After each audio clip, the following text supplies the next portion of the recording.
Spencer, I wanted to talk to you about, last week we were talking, and I put the question to Spencer about the state of the heavyweight division in terms of what's going on, in terms of who's fighting whom. We seem to have a lot of questions about who's doing what with whom and when.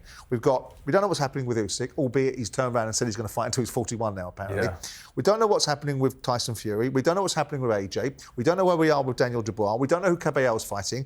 We don't know who's fighting Moses Atoma. We don't know who Derek Chisora's opponent is. We don't know what's happening with Lawrence Okoli. We don't know where Zhilei Zhang is.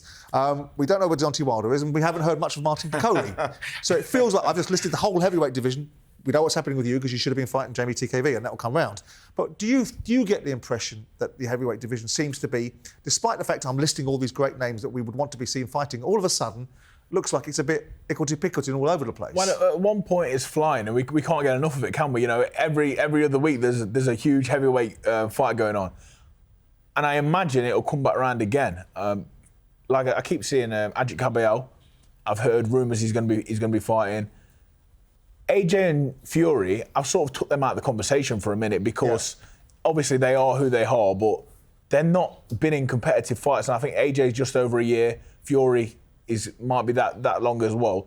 So I've sort of put the rest of them into a bunch. And the honest answer is, everyone's just wanting to know what Usyk is doing. I think he's the main part of the wheel. You know, once everyone gets to grips with what he's doing, they will try and make their next moves. But you'll be waiting for too long. Hopefully this kickstarts it though, because Wardley and Joseph Parker are in great positions, obviously for that shot against Alexander Usyk. No one knows what he's doing at the moment. But then they're going to come knocking on the door, aren't they? Yeah, but what I'm saying is, so let's hope that these fights, because I'm hearing a lot of fights are being rumoured about being made, and possibly a couple of them before Christmas, but negotiations obviously take a little bit of time. Paul, it can't just be, though, that Usyk is the stumbling block.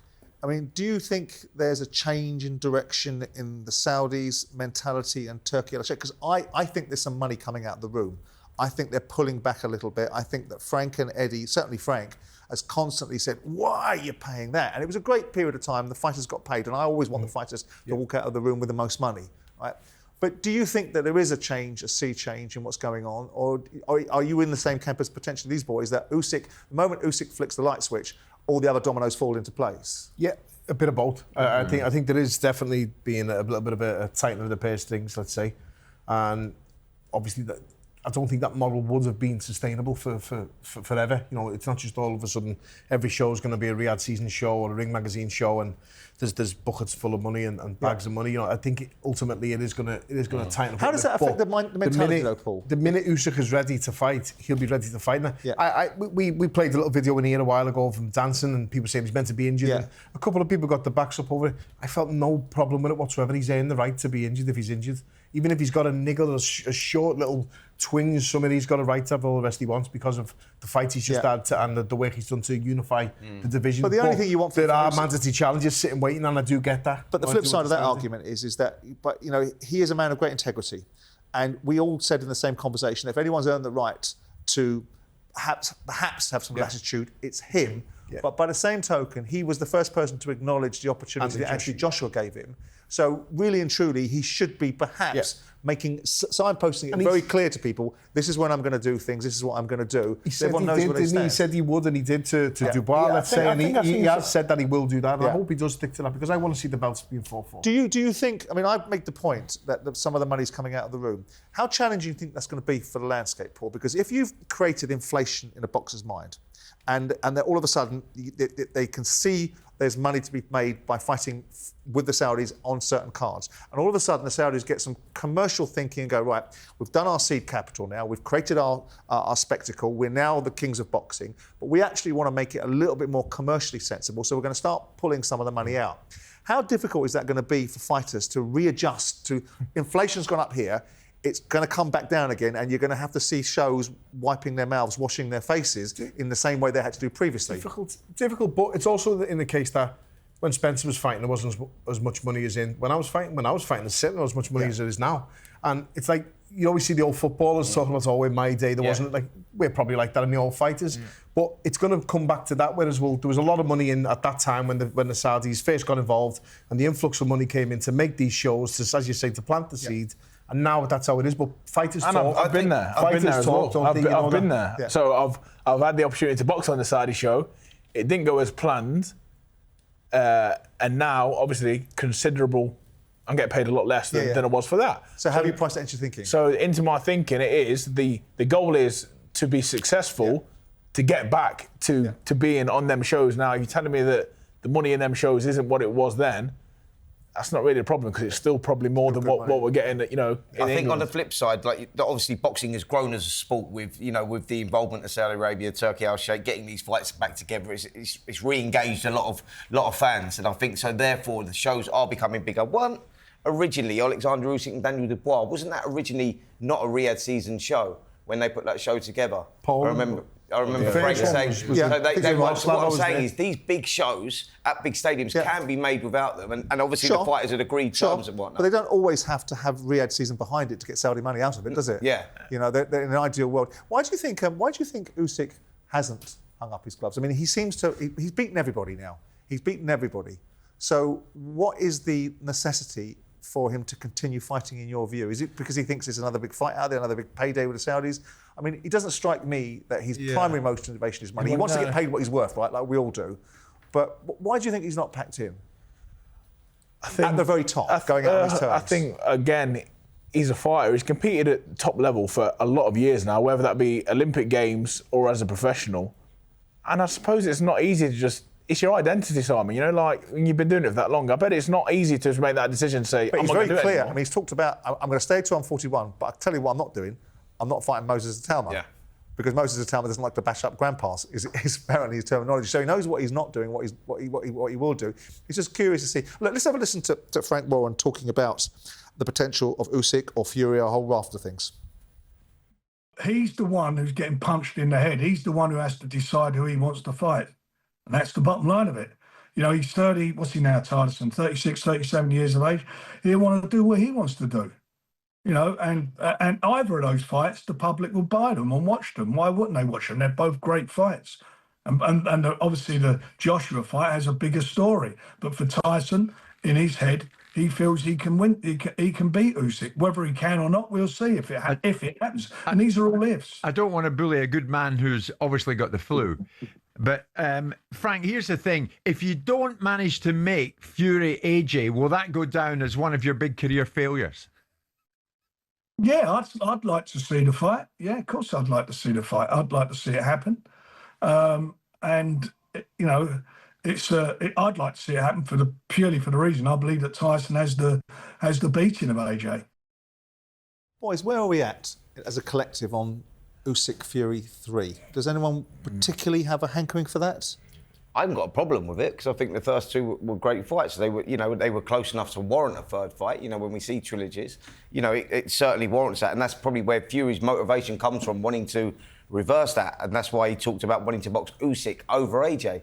But I haven't got a problem with it because I think the first two were great. Yes, the right man won. Of course he did, but I don't think they were close personally, and I'm not kicking Fury. Obviously, I think he's unbelievable for boxing. He has been always.